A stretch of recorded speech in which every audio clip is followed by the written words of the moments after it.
Amazing. So, welcome everybody to the first Wellness Wednesday brought to you by myself. My name is Ann Martin. I am a master practitioner of neuro-linguistic programming and FireUp. We have a few of these Wellness Wednesdays scheduled here, and a lot of this is just to develop your skills and your wellness, your habits, your information to develop a more rounded and more congruent person in your job, in your life, in your relationships, wherever you want to apply this is going to be applicable. So it's not just for work necessarily, but it definitely has a place there. So we're going to open this up with how to build a life that you love. That is today's topic. And as you can see, it's just a set of practices. We're kind of moving towards an idea of fulfillment in your life, of richness, and just overall health. So that doesn't just mean diet and exercise, but that means kind of a mental capacity to be able to use resources when you need them, when things get stressful, or just to build and maintain regular habits that are going to be beneficial for you so that you have more energy, more success, more skills when stuff does start to hit the fan. So we're going to go ahead and get started today.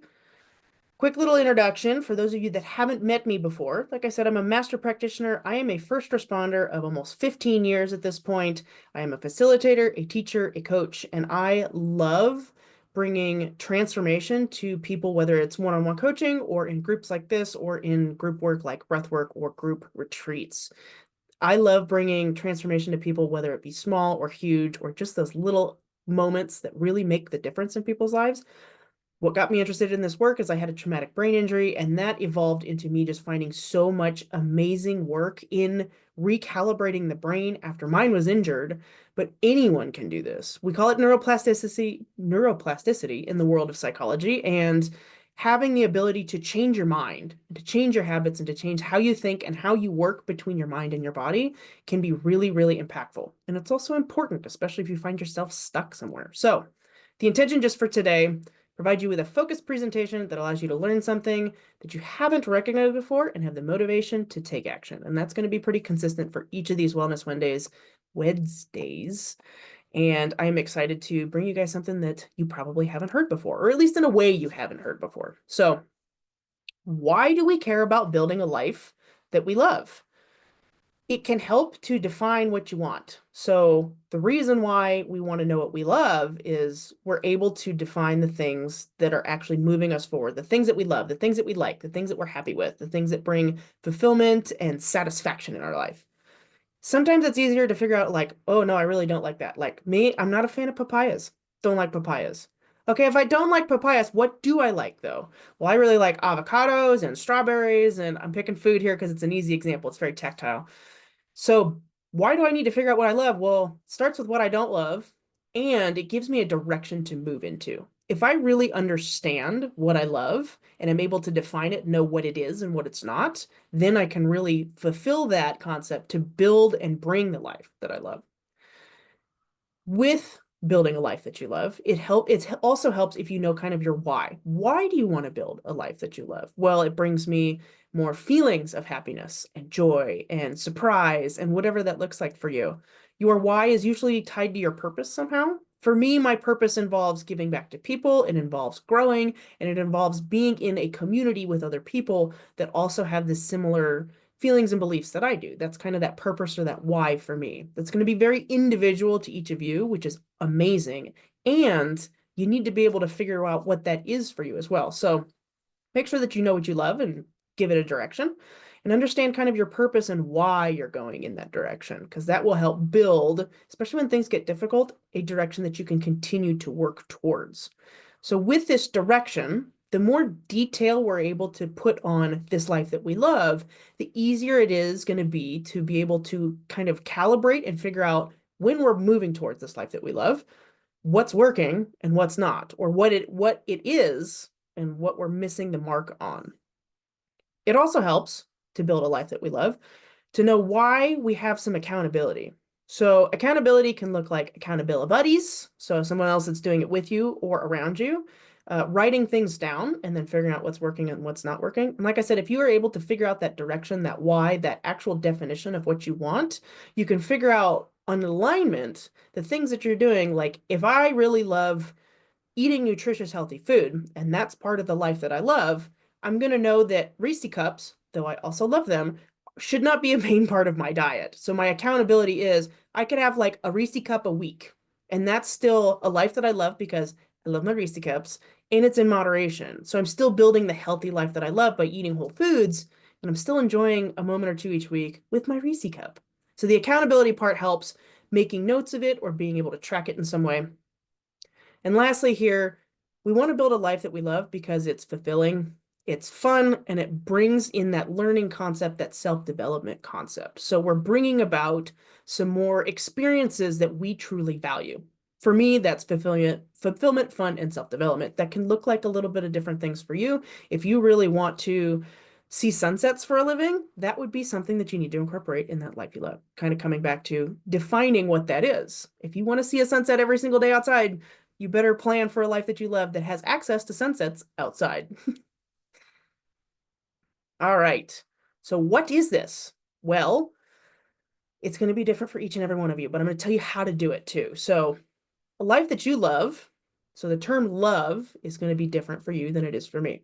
When I talk about defining the word love, language in itself is going to be different. So defining what I love is going to be, how do I know what this experience is? How do I know that it is a life that I love? What is it? What is it not? How do I know when someone else has it or when I have it? And if I'm really looking to build it and there's someone else that has achieved it in front of me or around me, I can model that behavior or model those experiences and begin to take some of those characteristics and begin to build the life that I love based on their experience and then catering it to myself as well. So how you define it is going to be very particular. I love using like the top 5 words. So if I define the life that I love, it's going to be enrichment, it's going to be fulfillment, it's going to be whatever that is for you. So top 5 words there would be an excellent place to start. With defining it, it can be a lot of different things though. So life that I love includes exercising every day. It includes the right amount of sleep. It includes coffee with friends every week. It includes a nice walk. So these are all different things that I want in a life that I love. Make sure, like I said before, to start getting specific. It's easier to start big picture, saying like, I just want to be happy and exercise. Okay, that's great. What specifically about exercise is important to you about the life that you love? And then you can begin to get more and more specific on some of those terms. It helps too, as you get more specific, to understand what criteria fits into a life that you love. These are the things I don't like. A life that I love does not include papaya. Sorry, don't like it. A life that I do love, though, includes avocados and strawberries, because I do love those. A life that I don't like, you would usually probably have something in being lazy and sleeping until noon, and I don't like that. Some people are night owls and love being able to do that. I'm an I'm an early bird, so I want to be up at 6. So life that I love is up at 6, not at 10 a.m. Things that I'm like, oh, I could kind of work with this. The meh in there on this slide is kind of things that are negotiable, things that would be nice to have. I love having a cup of coffee in the morning. 2 cups would be real nice, but if I only get one in, that's also okay. So life that I love has at least a cup of coffee in. If I get 2, that's great. And defining those can change. So if you find something after you've been doing this for a couple of months that is starting to be more of like, I actually don't like how this fits in the life that I love, you can change it. It's okay if something that was once true for you is no longer true for you. As you grow and as you develop and as you do new things, it's okay for these things to change. So as you build a life that you love, I want you to stay curious. What is true for you? What do you truly want? It can also help to know what you really don't want and allow those experiences to change. Let's see if I can get this slide to go over. Okay. Obstacles. Things that get in our way when we're trying to get what we want. So one of the big things is just not knowing what you want or what you love. With this experience, it's easiest to start with things that you don't like. It's easy for me to say no thank you to the things that I don't like because my mind and body have gone through that experience and know they don't like them, so they really, really don't want to repeat them. So it's easy for me to be able to bring those forward first and say, I do not like these things. Usually easy to write those down really quick and then figure out what the opposite is. If I really don't like sleeping until noon, okay, well, the opposite of that for me is getting up at 6 o'clock. That was an easy thing for me to do. If I really don't like papaya, okay, what is a fruit that I do like? It can be a multitude of things. If I really don't like spending time in meditation in the morning, Well, what does that look like instead? What is the opposite of spending meditation time in the morning? For me, it's spending meditation time in the evening. It might be, I really hate meditation, thing that I don't like. I would much rather go for a walk outside and take in the experience of outside. Notice the breeze, notice the sounds, notice the textures. That can be a completely different thing. So if you can find out what you don't like and then find the opposite and start to work with the things that you do like about those opposite experiences, that's how you define and get more familiar with the things that really begin to fill you up. Another obstacle is just not staying committed to the process. Even if you're able to define the things that make a life that you love, sometimes it's hard to just commit to making some of those changes and making them consistent. The thing here is, it's an easy concept. It's not always easy to actually get it done. So the action can be a little bit more difficult than the concept. The concept is find the thing that you love and stick to the changes to make that happen. The practice of that may need accountability. It may need like professional coaches or therapists or friends to kind of help you out to keep you accountable and to take down and make note of the progress that you're making or the things that are continually getting in your way. So if I want to consistently go on a run at 6 a.m. every morning and I'm just not getting it done because I'm too tired, I need to start looking at, well, what is my sleep quality? Is it too early for me to run? Did I not fuel for my run? There's a lot of different things that could falter that thing that's still going to produce the life that I love, but there's something else getting in the way. So it's important to note what is keeping you from committing to those experiences and those changes that you would like to create that life that you love. So commitment, like I said, is an easy concept, but can sometimes be difficult to actually put into practice. So finding different ways that you're either getting in your own way or having some outside help is most beneficial there. Another obstacle is comparing or letting others' experiences kind of define how we are supposed to live our lives. I actually did this a lot growing up. I used a lot of mentors, which in and of itself is not a bad thing. But I figured at the time when I was young that I just needed to do it the exact same way that they did. Well, they were successful and they did it this way, so this has to be the way that I need to do it. And their experience is not my experience. Their characteristics and qualities, their types of success can be very beneficial for me to model or for you to model. And you need to be able to calibrate that a little bit to make sure that you are doing it for yourself as well. So maybe I want to make 6 figures in my business, but the way that he did it is not the way I should be doing it because that doesn't align with my purpose overall. So I can still take some actions or characteristics from his experience that he was making 6 figures in his business and apply that to how I want to do it, but always incorporate those aspects into those things that you've defined in the life that you love. I still need to be able to make time to work out, to eat my strawberries, and to commit a couple of hours to business every day to still make those 6 figures. So there's a balance there. Take what's also beneficial for others, but don't let that define your own experience. Leave the comparison away. Sometimes it's hard. That might be where some accountability comes in. I can only look at social media for 30 minutes today because otherwise I find myself comparing and wondering what I'm doing wrong. And instead, just look through your social media instead and say, okay, here's the qualities of these couple of people that I admire that are really beneficial about them. How do I incorporate that into my life? Another obstacle is just getting lost in the busyness of life. This happens to me even now sometimes. I get really involved with patients and I get really involved with clients and I'm developing material, or I just get lost on a 4 hour hike and now I don't have the time that I want to do, or maybe a friend dies or something like that. Some of these experiences are big and true, and they do weigh on a lot of the inclinations that we had to develop this life that we love. And it seems to get in the way or just busy our minds. And the way that I can say to get around some of this lost in life experience is to be with the experience that's getting you distracted. Make sure you commit to it and fulfill it. So kind of be present in that moment, especially if it's something like grief. And also just to deal with some of the like focused energy that's coming with it. If I'm just really focused in business, but I should be outside working out, finish up, stay super focused. Don't do the half and half. Oh, I'm working, but I'm also checking my phone every once in a while. Stay focused on work so that you can get to the next action. Stay focused in that distraction, move through it, because if you keep going around it, it's just going to keep circling, keep circling, keep circling. So stay present with the moment, move through it as quickly as you can, and move on to the next thing. And the last obstacle here is letting our past define where we're at now or where we're supposed to be. And this happens a lot because your past, from your mind's experience, is telling you, like, these are the things that I've learned. This is what I know. This is what should be done. I'm really expert in what I have done in the past, and I know these things, which is beneficial because it teaches you how you can react. And don't let that be the only factor in creating a life that you love. Some of this creation aspect should be doing something new, should be applying something new, should be thinking in a new way. That's where that curiosity comes back.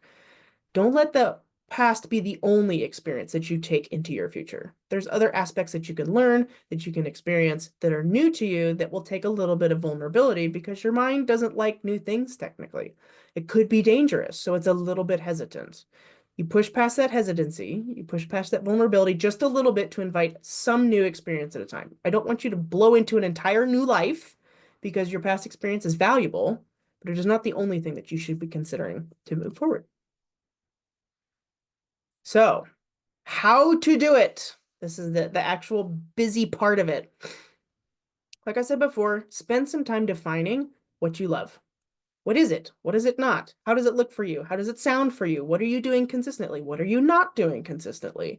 What things truly bring you joy? Is joy a part of it? Is learning a part of it? What things are definitely not a part of it? What have you learned from other people that is not that good in the life that you love?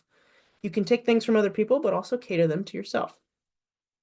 It's also very helpful to note where you're at right now in comparison to where you want to be. So if you can kind of create in your mind an experience of this is what I want, these are the things I want to see, these are the things I want to do, this is the experience I want to have, and know kind of where that direction is, and note where you are now, that kind of gives you a little bit of a roadmap and the distance it will take to get there.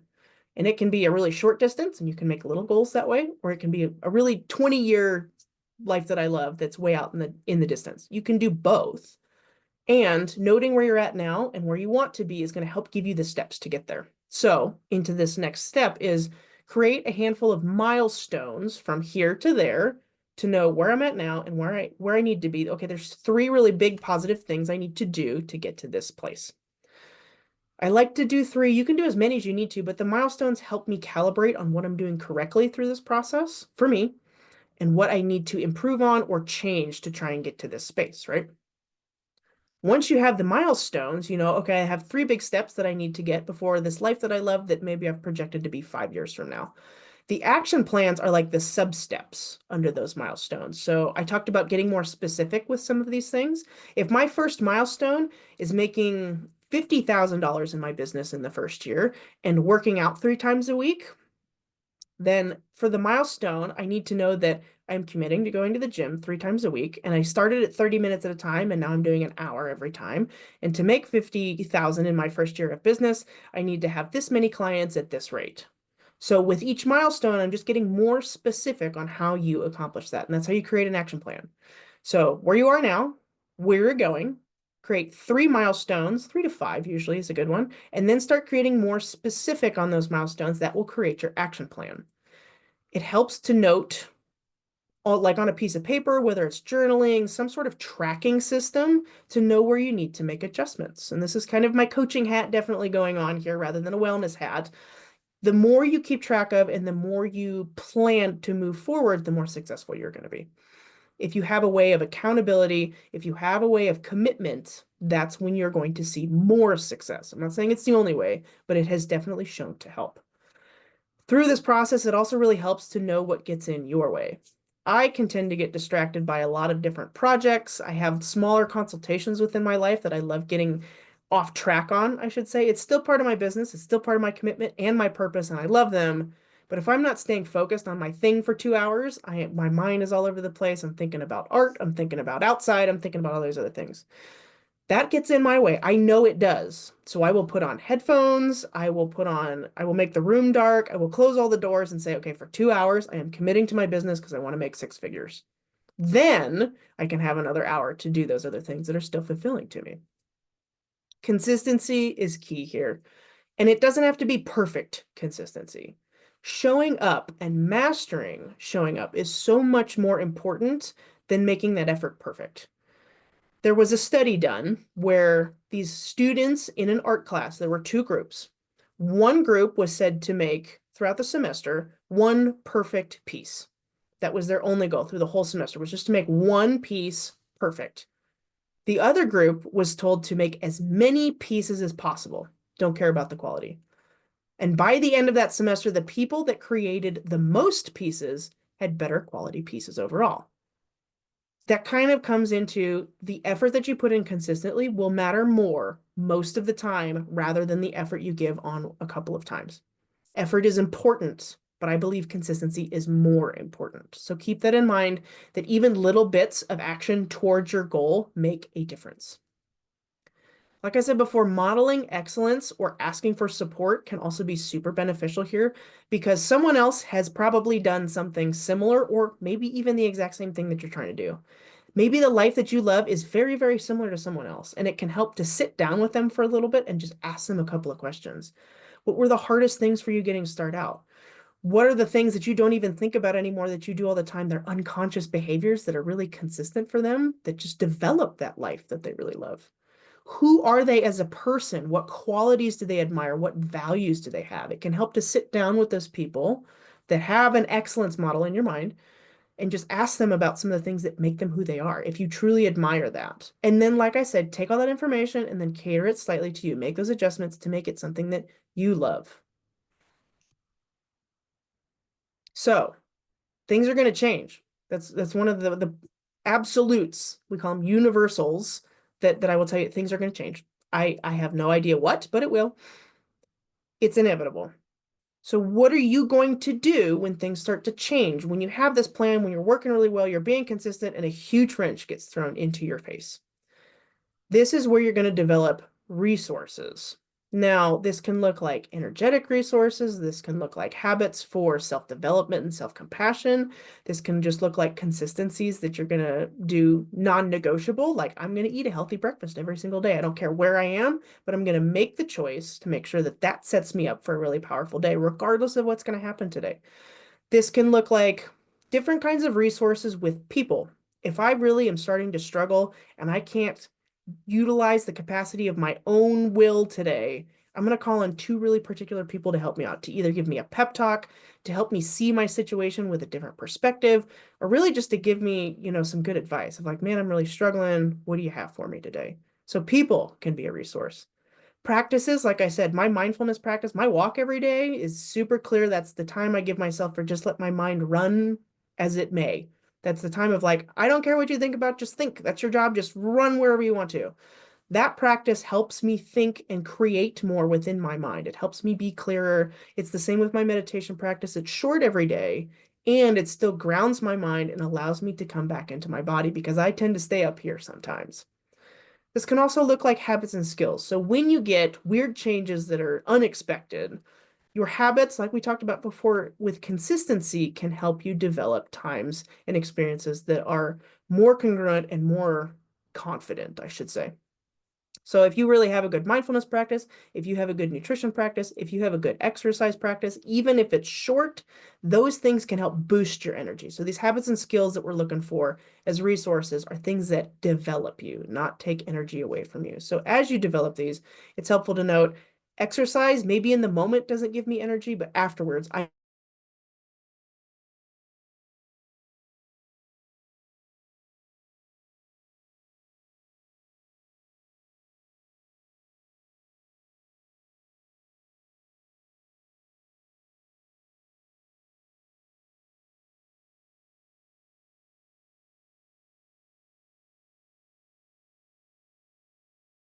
awesome. So what are you going to start with today? So defining the life that you love. I call this a complex equivalence. It's literally just making that definition of the things that I love, the things that I like, the things that I don't. Then create those 3 milestones, noting where you're at now and where you want to go, creating those milestones, and then create the action plan, which is just the specifics of those milestones, and then create some resources to help you stay resilient. We want to make sure that you're successful here. Don't forget to spend time creating this experience out in the future in your mind. Note the things that you say, the things that you do, the things that you don't do, the things that you love, the feelings that you have inside. Spend some time creating that experience of the life that you love in your mind, because then your body will then be able to experience that and it will guide it towards that experience even more. Make sure that you're taking focused and determined action. So, like I said, consistency is the biggest thing there, and just making sure that it's in the correct direction. So all of these steps kind of compound against each other. See if it goes. Now we have time for questions.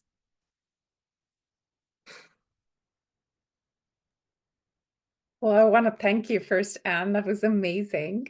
Yeah, It was appreciate it. really cool to sit through that. And I don't have a question right away. I feel like I need to digest some of that, but I do have two observations and just thoughts I wanted to share. One is around like each time that I imagine, this exercise for myself, which happens by the way at the end of each year and the beginning of each year for myself. Like that's the kind of the stock taking. And then within that holiday weekend, coming into the new year, it's about, okay, what's next? What are we planning for the year now? Um, I have this vision board where all of that stuff goes, the big stuff, right? Like what is purpose and direction and what is driving fulfillment and all of those big questions that we sit with, right? But I love how mundane you made the question around avocados and berries and papaya. And I'm like, I don't ask myself those questions enough. I know you didn't mean it in all seriousness, but it really triggered like an important kind of thread for me, which is, yeah, actually, the daily stuff really does matter. What am I putting on my breakfast plate? Mhm. And just like, what am I choosing to wear today? Because that signals to me a lot about how I'm feeling as well. What is my energy, the colors, or even the material? Like just random stuff like that pops up for me now. And I'm like, huh, that's interesting. And then the second thing that you mentioned, I can't remember what the slide was called. I think it was things that get in the way. But that whole focus on the wrenches that life will inevitably throw at you. It happens each week, I feel like in my life. um, what is it that keeps you going, right? And you can't always have that sense of inner purpose. Sometimes you need the external accountability keepers who keep you going, right? And I feel like, oh my gosh, yes, that's huge in my life. Like that whole piece on accountability. So surrounding yourself with a partner, a family, friends, coworkers, people who will keep you accountable when you know that you're messing up, but you don't know how to pull yourself back up again. That is a huge piece of the game. And thank you for naming that. And I also want to point out that the group that we have going now, the Wellbeing Resources group on the FireUp community page, I mean it to be exactly that, like that accountability space for people to come check into, right? Like, have you done your practices? Have you thought about wellness this Wednesday? So let's keep that going for sure. But I'll stop Yeah, there. And upload your thanks for trackers that. in like as a photo in there. Just keep it up. Yes, yes, for sure. So thank you, Anne. Mark, did you have a question? Um, I mean a few, but I'm trying to think of what, I guess for me, like I've always had a hard time. So like I've been into this sort of stuff, and NLP is something I've heard about. I'm very surface level familiar with it. Read a lot about neuroplasticity and whatnot, but I mean, can you tell me a little more about that particular field? What it is exactly that you do with it? Neurolinguistic programming, great question, first of all, is really just the theory of the mind and how it works in communication with the rest of your body and your environment. It's all aspects of communication. So, mind, body, physiology, tone, everything that goes into communication is part of the study. So, a lot of it does incorporate the mind in that of how do I talk to myself? How do I present myself when I'm speaking or even not speaking? If we get down into the nitty-gritty of communication, the words you say are less than 10% of the whole conversation. The tonality and the physiology are huge in conversation and communication. So that is a huge mind-body connection in that part. So when we talk about neurolinguistic programming, it's just every aspect of communication is what it is. If it were kind of designed today, it would be like neurolinguistic apps is how we kind of figure it out. So like all the little things that are going on your phone, all the background things, all the things that pop up and things that you can do on your phone, that's how your mind works. Every little aspect that you use to communicate with yourself and with other people and with the intentions and those whys and those experiences, that's what it studies. So big overall, everything about communication. If you get more specific into it, it's really how to start choosing and becoming aware of the patterns that it tends to run. Great question.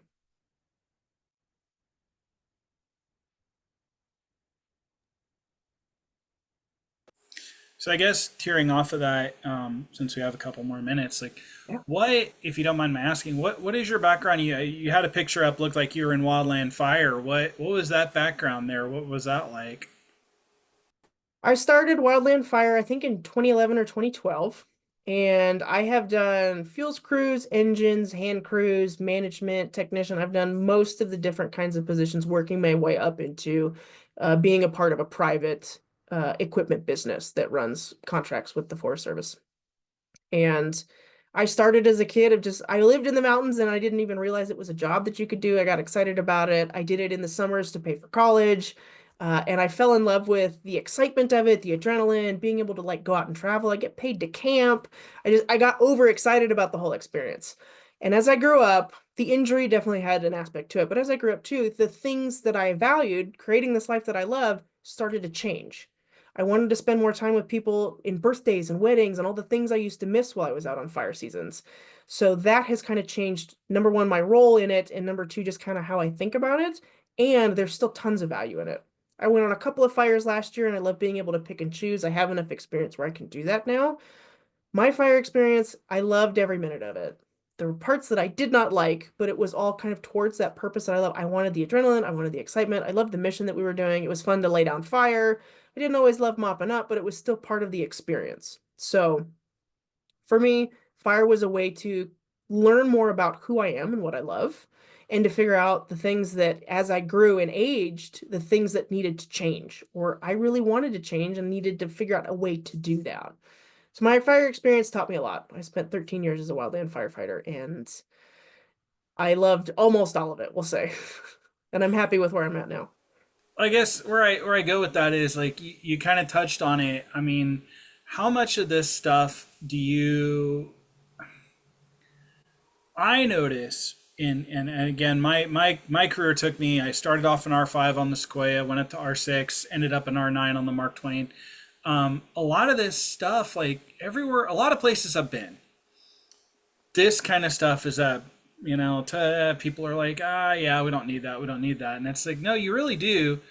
But I guess the question is, I mean, I've seen groups. We had a detailer out here on the Twain that was from the Helena Hotshots, and they were huge on, mindfulness, meditation, practicing. They were huge on that stuff. But especially in the shot world, that's definitely an outlier. Um, so how, I guess, would be the question is, how do we communicate this? I did continuous well or comprehensive well-being resilience with the Forest Service as well back when I was with the agency. And how do we communicate this stuff to folks of how you really need this? This isn't optional. It is a vital part of self-care. So how do we get all these big tough, wildland firefighter hotshot types to be like, hey, okay, yeah, maybe I need to embrace my inner child a little bit and my feelings and all that stuff, I guess, is how do we market this stuff? It's a question for both of you, really, I guess. Yeah. That's what we're doing here, isn't it, Mark? That's exactly the purpose of having Anne on board and starting up the Wellness Wednesday series to bring that awareness. Of course, we're doing it to target not just wildland firefighters, because the community that does this work is actually much larger and also needs to be thinking about what it means to, take care of yourself on these jobs. But I'm sure, Anne, you can speak to Hotshot Wellness and many other initiatives that are being led by former wildland firefighters who are now acknowledging that they've had a journey with that kind of inner work and they want to share it with the world. And so it's really coming in now in beautiful ways. I love the direction you're going with this, and there's a couple of different ways we can do it best. One of them is just prove to other people by doing the work yourself and show the growth in yourself. That can be a really impactful way for people to understand the value of it. The other way is just to get the information out more. This is the benefit of these practices. This is what these things can do. The why in people's minds is huge. So if you can tell people why things work, that can help develop a criteria for them of why it's valuable to them specifically. And the last one is not really something that we can do too much about, and people will tend to change and accept new information when they're ready for it. So some people need to hit rock bottom before they accept different things. Sometimes people, we call it move away from language. So I'm just going to do the thing until I'm just comfortable enough where I can tolerate it again, and then I'm going to quit doing change work. If you are moved more towards more positive things, like I said, creating that life that you love, rather than just trying to get away from the discomfort, that's going to create a more impactful and like receptive person to some of this material. So I'm really uncomfortable. I hit rock bottom. I don't know what to do. Okay, I'm just now at a point, I've been doing some work to where I'm comfortable enough. Okay, I'm good. So if you are more focused on the positive aspects of these things rather than just trying to get out of discomfort, that will make it stick better. Yeah, absolutely. And I guess for me, kind of point of moment of vulnerability here on FireUp.tv.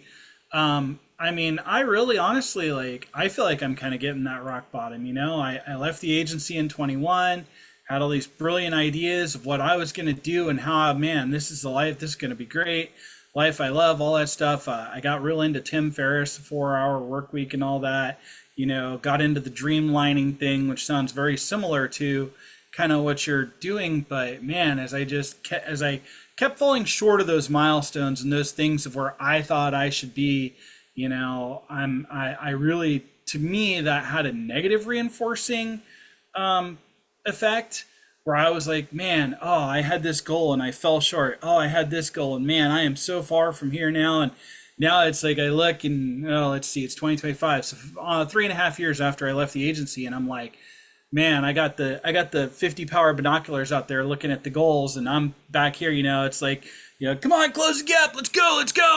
And yeah, no amount of chain grinders, and like I'm at the point of no amount of chain grinders gonna catch me up. So that's kind of where I'm at with things, and honestly, it's like I love what you're putting down. I'm struggling at that point with a lot of it is I guess kind of where it goes. Yeah. I appreciate your vulnerability, Mark. I love the statement that you made. And some of that's a little bit unique to you, so I can't like make this big for everybody else. Some of this is definitely gonna be more directed, but some of it's just calibration. When we talk about things not being successful, it's like, okay, I need to start making a wedge in here. This is really not working for me. I need to make a change in this right away. And it may just be a small change to where it's going to start moving in a different direction that's going to help me be more successful. And if we talk about making this life that we love, these bigger goals that we're talking about, sometimes we overestimate how much we can get done in a year, and then we very underestimate how much we can get done in 5 years. So sometimes our timeline is just off, and that can be with any sort of time, realistically. And sometimes that's where that modeling can kind of help of this person did it in this time, but that doesn't mean it's necessarily true for me.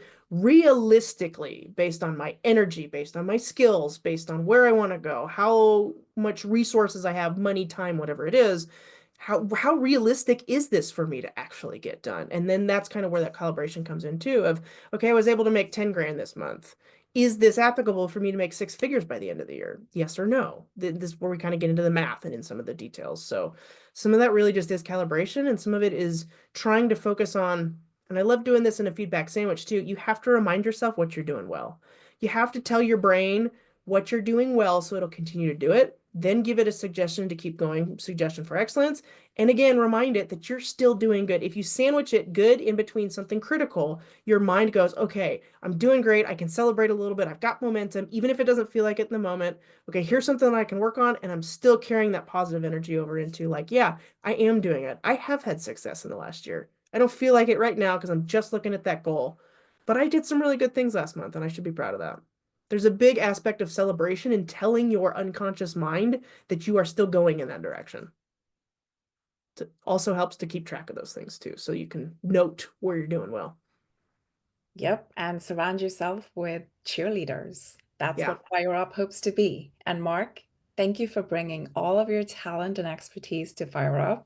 I want to tell you, you're doing great. You're doing great for FireUp, so thank you. Well, Yes. thank you. I appreciate that.